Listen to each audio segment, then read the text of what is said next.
Hello students, good morning to all of you. अभी हम लोग कैलकुलस पढ़ रहे हैं और कैलकुलस में हम लोग डिफरेंशिएशन इनिशिएट करेंगे आज। जैसे ही हम डिफरेंशिएशन का स्ट्रक्चर मेरे दिमाग में आता है तो दो तरह की चीज़ें आपको सोचना है। पहली बातें ये सोचना है कि एक पढ़ना है मुझे डिफरेंशिएशन फ्रॉम फर्स्ट प्रिंसिपल। इसका मतलब ये हुआ कि प्राथमिक सिद्धांत से अवकलन करना है।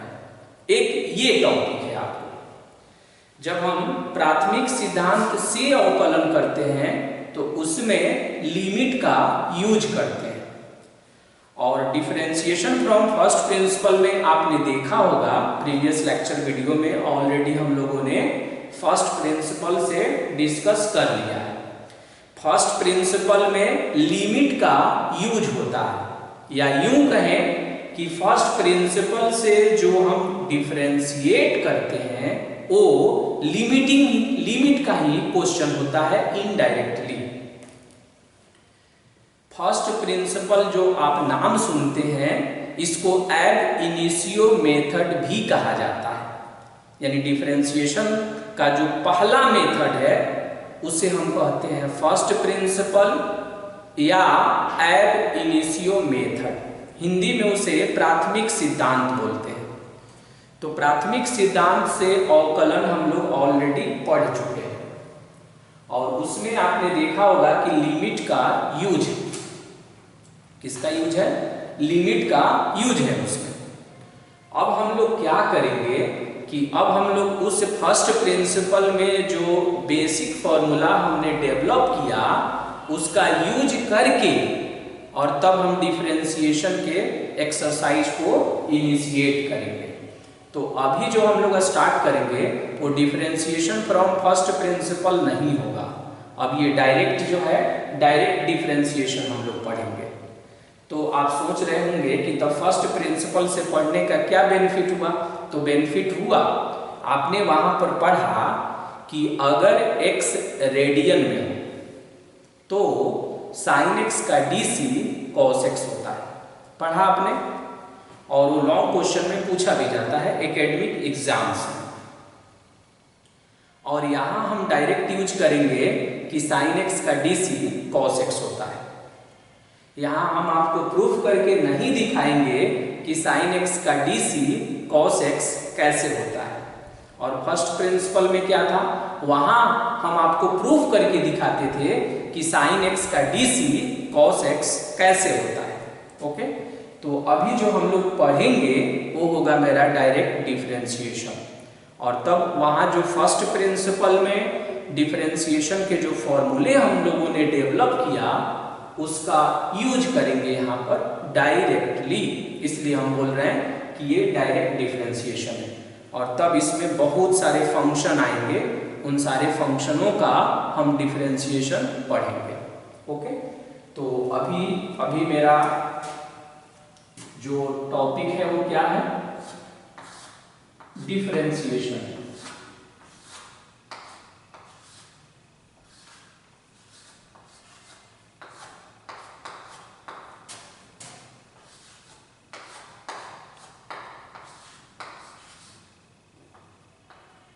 डिफरेंशिएशन, और डिफरेंशिएशन मुझे कौन से पार्ट में पढ़ना है? तो डिफरेंशिएशन मुझे कैलकुलस में पढ़ना है। कैलकुलस के अंतर्गत जो है डिफरेंशिएशन को पढ़ी जाती है। और कौन सा डिफरेंशिएशन हम लोग पढ़ रहे हैं? हम लोग पढ़ रहे हैं डायरेक्ट डिफरेंशिएशन, जिसमें साइन x का dc cos x होता है। ये हम डायरेक्ट चर्चा करेंगे, यहाँ प्रूफ करके आपको हम नहीं दिखाएंगे। तो जैसे हम डिफरेंशिएशन में आते हैं तो यहाँ पर x और y में एक रिलेशन होता है, x और y में एक रूल होता है और उसी रूल को हम इसमें फंक्शन बोलते हैं। तो फर्स्ट जब हम स्टार्ट करते हैं इसमें तो हम ये लिखते हैं कि if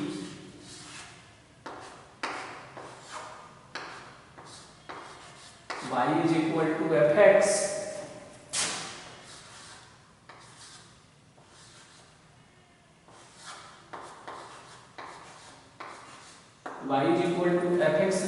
function. y is equal to F X अगर कोई फंक्शन है तो एक्चुअली ट्रेडिशन है कि हम x और y से रिलेट करके ही मैक्सिमम फंक्शन पढ़ते हैं, इसीलिए हम उसे y is equal to F X पढ़ते हैं। अगर यही टाइम के रेस्पेक्ट में हो जाएगा तब हम बोलेंगे y is equal to F T. y is equal to क्या बोलेंगे? F T. यहाँ x जो है वो इनपुट होता है और y जो है वो आउटपुट होता है। तो उस कंडीशन में देखेंगे कि देन आपको कुछ सिंबल दिखता है ऐसे dy अपॉन dx दिखता है। क्या दिखता है? dy upon dx। इसी को आप देखते होंगे कि इसे हम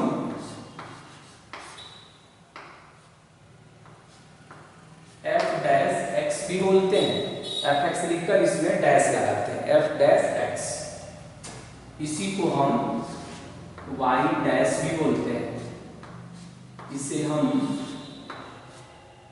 y1 भी बोलते हैं। और इसी को आप देखेंगे कि कैपिटल D और y भी लिखा जाता है। इतने सारे इसके सिंबल्स हैं। उसके अलावा आपको ये भी मालूम है कि जो dy बाई dx लिखते हैं ये लिमिटिंग फॉर्म में कुछ ऐसा होता है, limit del x tends to 0 del y और अपॉन में del x। और इसी को हम कैपिटल F, कैपिटल O और कैपिटल D भी बोलते हैं। कैपिटल F, कैपिटल O और कैपिटल D मीन्स की फर्स्ट ऑर्डर डेरिवेटिव। F का मीनिंग क्या है? फर्स्ट। O का मीनिंग क्या है? ऑर्डर। D का मीनिंग क्या है? डेरिवेटिव। उसको बोलते हैं फर्स्ट ऑर्डर डेरिवेटिव। तो इतने सारे सिंबल हम इसमें यूज करते हैं। आप देख रहे होंगे कि एक जगह कैपिटल D का भी यूज किया है। कैपिटल D का मीनिंग होता है d अपॉन dx और ये होता है ऑपरेटर। d अपॉन dx जो देखते हैं इसे हम कहते हैं ऑपरेटर। क्या बोलते हैं इसे? ऑपरेटर। इसीलिए इसका सिंबल है कैपिटल D और y की सिंबल है। तो इतने सारे सिंबल को हम यूज करते हैं। और ये जो सिंबल आप देखते हैं dy अपॉन dx, तो ये सिंबल आप देख रहे होंगे कि ये सिंबल जो है बहुत फेमस है, dy अपॉन dx। उसको शॉर्ट में हम ऐसे भी बोलते हैं कि dc of y with respect to x। और ये जो d है उस d का मीनिंग ये नहीं है, यहाँ पर जो d है ना उसका मीनिंग ये है d अपॉन dx, जिसे हम ऑपरेटर कहते हैं। ये है मेरा पहला पॉइंट डिफरेंशिएशन का। और यहाँ पर जो मैंने लिखा है कि फर्स्ट ऑर्डर डेरिवेटिव, तो फर्स्ट का मीनिंग होता है प्रथम। तो इसका एक सेंस और निकलता है कि क्या हम फंक्शन को एक ही बार डिफरेंशिएट करते हैं क्या, या फंक्शन को बार बार डिफरेंशिएट किया जा सकता है। तो आप हायर क्लासेज में पढ़ेंगे और यहाँ भी पढ़ेंगे, सेकेंड ऑर्डर तो यहाँ भी आप पढ़ेंगे कि देखेंगे कि फंक्शन को यहाँ 2 बार डिफरेंशिएट करेगा। फंक्शन को कितना बार करेगा? 2 बार डिफरेंशिएट करेगा। और आप हायर क्लासेज में पढ़ेंगे कि फंक्शन को जो है हम n टाइम्स तक डिफरेंशिएट कर सकते हैं, उसके बहुत सारे थ्योरम्स भी। और डिफरेंशिएशन का भी और भी वैरायटी होता है। डिफरेंशिएशन आपको ये नहीं समझना है कि डिफरेंशिएशन का एक ही वैरायटी होता है। आप हायर क्लासेज में जाएंगे तो वहाँ देखेंगे कि पार्शियल डेरिवेटिव भी होता है। क्या होता है? Partial derivative. फिर सक्सेसिव डिफरेंशिएशन का भी पढ़ेंगे आप। ओके, लेकिन बेस यही है, बिना इसे जाने हम किसी भी डिफरेंशिएशन का स्टडी नहीं कर सकते हैं। तो ये मेरा फर्स्ट पॉइंट हुआ। सेकंड पॉइंट की जब हम चर्चा इसमें करेंगे तो सिर्फ उसी तरह से जैसे पहले हमने लिखा कि इफ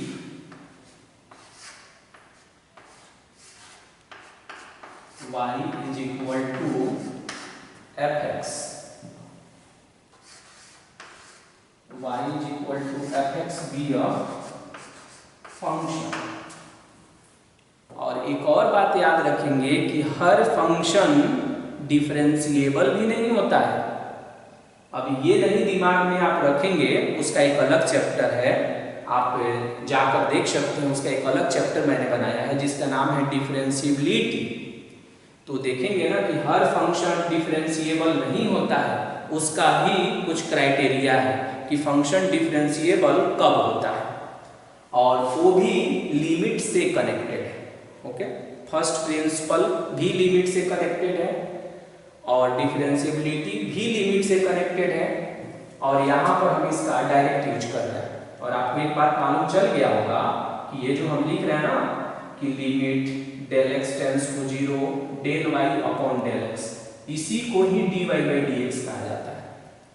अब आप पूछेंगे कि ये कहाँ से आ गया, तो इसको समझने के लिए फर्स्ट प्रिंसिपल डिफरेंशिएशन का लेक्चर वीडियो मेरा देखना चाहिए आपको।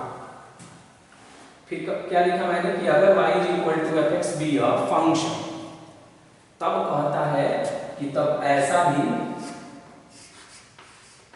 देन एक ऐसा सिंबल यूज करेंगे d2y अपॉन dx स्क्वायर। देखिए क्या पढ़ा मैंने, d2y अपॉन में dx square is equal to, ऐसे लिखा जाता है f डबल डैश x पढ़ते हैं इसे, फिर इसे हम y डबल डैश भी लिखते हैं, इसे हम y2 भी लिखते हैं, और फिर इसे कैपिटल D2y भी लिखते हैं।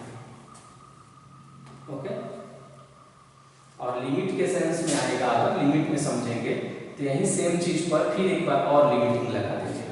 ओके, तो उसको लिखने की जरूरत नहीं है, और लैंग्वेज में इसे बोलते हैं SOD। क्या हुआ इसका नाम? Second order derivative. ओके, तो ये इसका दूसरा पॉइंट हुआ। डिफरेंशिएशन को हम समझ रहे हैं तो इसकी बेसिक चीजों को पहले जानना बहुत ही जरूरी है। ओके, इसे क्या पढ़ेंगे, d2y upon dx square, f double dash x y double dash y2 और फिर है d2y upon dx square.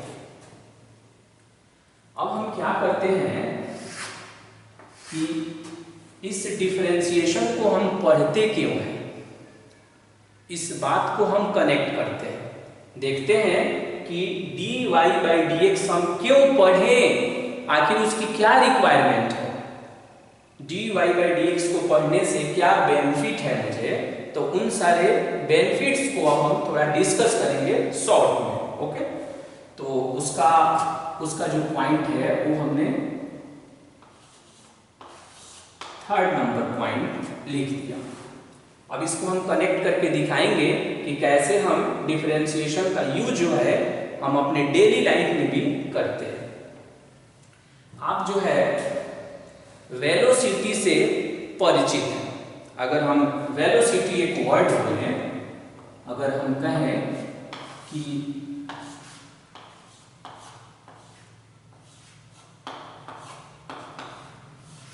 Velocity और कहा जाए कि इसे डिफाइन करें, तो इसे जो हम डिफाइन करते हैं तो ऐसे करते हैं कि the rate of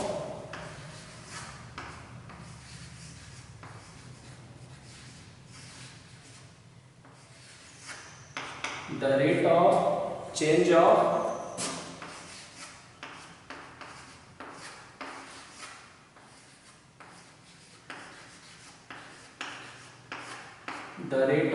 of displacement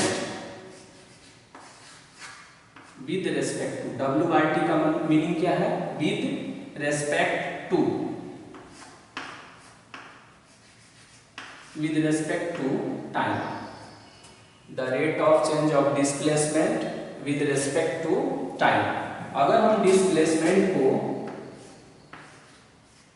x symbol से डिनोट करें और टाइम को t सिंबल से डिनोट करें और वेलोसिटी को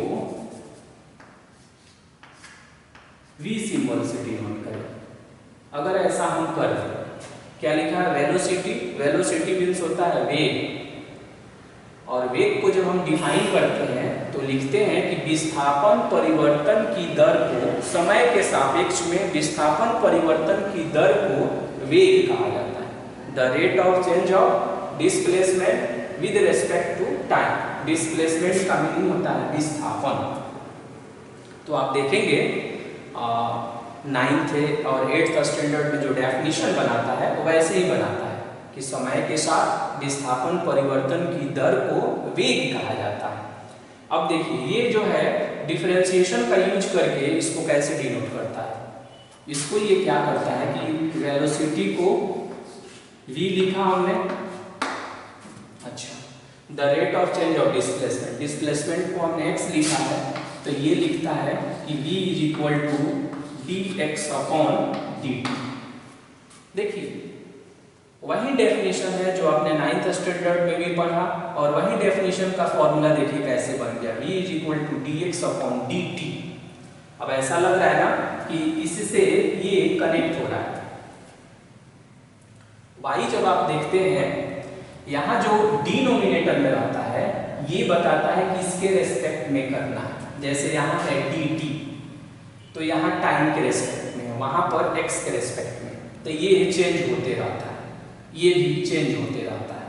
वहां पर है कि change in y with respect to x, और इसका मीनिंग है change in x with respect to t। और इसी चीज को फिर देखेंगे कि लिमिट, और फिर हम लिखते हैं डेल t टेंड्स टू 0, और यहां लिखते हैं डेल x अपॉन में डेल t। अब आप कहेंगे कि ओ क्या लिख रहे हैं, ये वाला बाद में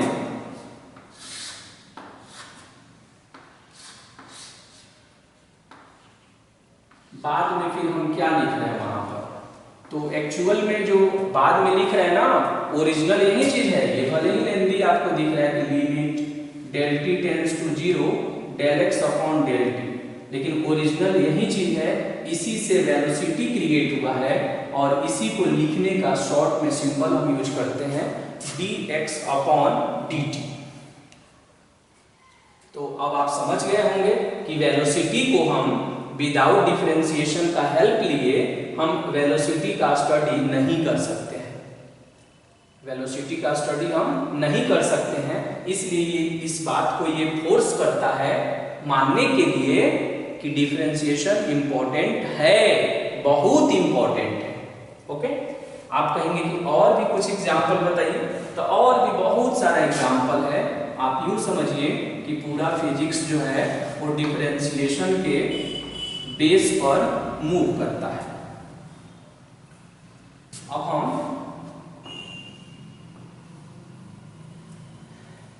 सेकंड न्यूटन का जो मोशन का सेकंड लॉ है, न्यूटन का द्वितीय गति नियम जो आप पढ़ते हैं तो उसे आप देखेंगे ऐसे भी लिखा जाता है। वहां से एक फोर्स का डेफिनेशन बनाई जाती है, उस डेफिनेशन से न्यूटन का जो द्वितीय गति नियम है, सेकंड लॉ ऑफ मोशन, वहां से फोर्स का डेफिनेशन हम क्रिएट करते हैं। वहां क्या लिखते हैं कि देखेंगे आप डेफिनेशन ध्यान से, the rate of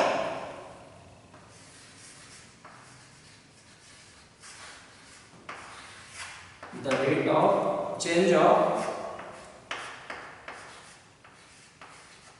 linear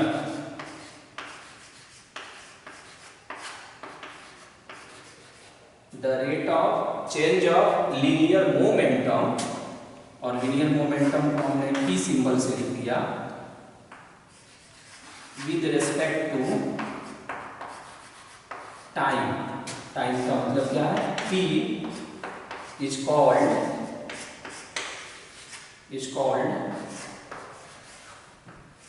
force. इस लैंग्वेज को रीड करिए, बहुत ही इंपॉर्टेंट है। इससे ना फोर्स का डेफिनेशन बनाता है। फोर्स का डेफिनेशन हम ऐसे भी डिफाइन करते हैं कि the rate of change of linear momentum, the rate of change of linear momentum. इसका मतलब ये हुआ कि रैखिक समय के सापेक्ष रैखिक संवेग के परिवर्तन की दर को बल कहा जाता है, ये कहता है। ये न्यूटन का जो द्वितीय गति नियम है उससे ये कंक्लूड होता है। और आप देखेंगे कि फिर तब ऐसे लिखता है F is equal to dt और अपॉन में dt, और लिमिटिंग फॉर्म में limit del t tends to 0 del p और अपॉन में डेल t।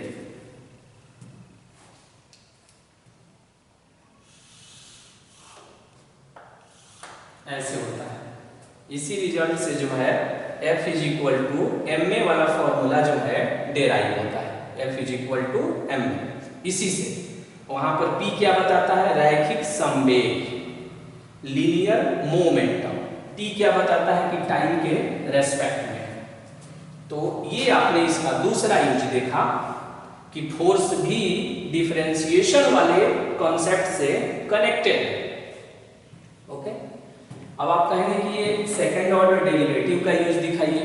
ये तो फर्स्ट ऑर्डर डेरिवेटिव का यूज देख रहे थे ना, तो सेकंड ऑर्डर डेरिवेटिव का भी हम यूज देख सकते हैं और इसे हम कनेक्ट भी कर सकते हैं। तो ये जो है इसे हम थर्ड पॉइंट जो है इसे हमने बना दिया थर्ड पॉइंट, और थर्ड पॉइंट में हम एक्सेलरेशन का डेफिनेशन क्रिएट करेंगे। बहुत ही फेमस है फिजिक्स में एक्सेलरेशन, जिसे हम बोलते हैं त्वरण। हिंदी नाम क्या है इसका? त्वरण बोलते हैं। अब इसका डेफिनेशन देखेंगे आप, तो डेफिनेशन हम ऐसे यूज करते हैं, द रेट ऑफ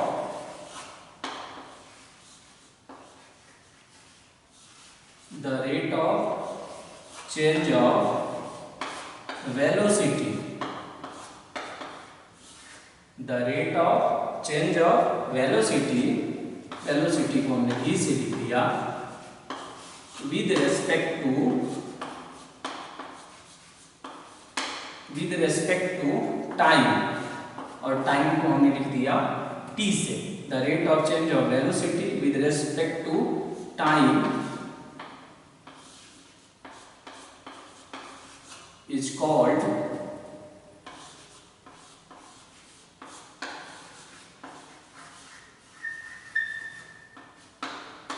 एक्सेलरेशन। और इस एक्सेलरेशन के लिए हम सिंबल जो मोस्टली यूज करते हैं स्मॉल a। तब आप देखेंगे ना कि यहाँ पर ऐसा फॉर्मूला दिखता है, a is equal to dv upon dt। इसी को लिमिटिंग फॉर्म में limit del t tends to 0, और ये लिखता है del v upon del t। अब आप सोच रहे होंगे कि ये सेकंड ऑर्डर डेरिवेटिव से कैसे कनेक्टेड है। तो देखिए अभी हम देखेंगे कि ये सेकंड ऑर्डर डेरिवेटिव से भी कनेक्टेड है। a इज इक्वल टू कितना पढ़ा आपने? dv upon dt। और अभी हमने वेलोसिटी का फॉर्मूला यहाँ क्रिएट किया था, वो कितना है? dx अपॉन dt, जहाँ पर x क्या है? डिस्प्लेसमेंट। तो देखिए यहाँ है d अपॉन dt क्या लिख दिया, वेलोसिटी के लिए हमने लिख दिया dx अपॉन dt।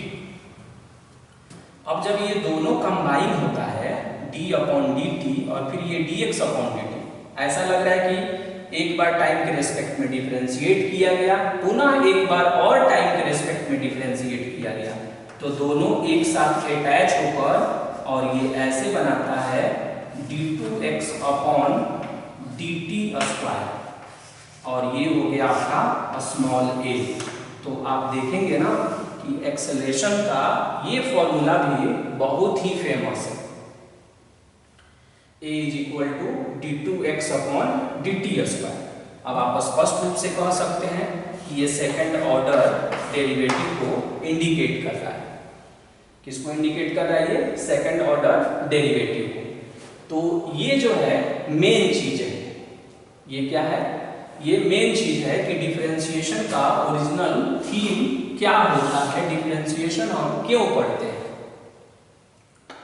अब इसी डिफरेंशिएशन का ज्योमेट्रिकल मीनिंग भी होता है कि जब हम फंक्शन को डिफरेंशिएट करते हैं तो उससे मुझे क्या पता लगता है ज्योमेट्रिकली, उसको भी हम लोग देखेंगे, आगे डिस्कस करेंगे।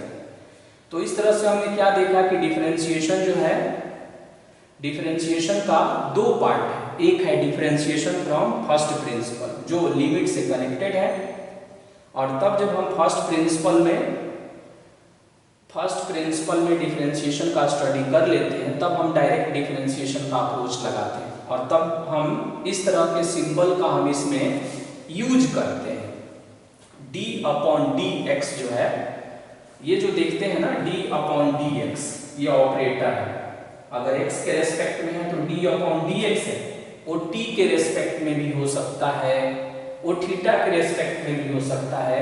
आगे आप देखेंगे उसी तरह से कि अगर हम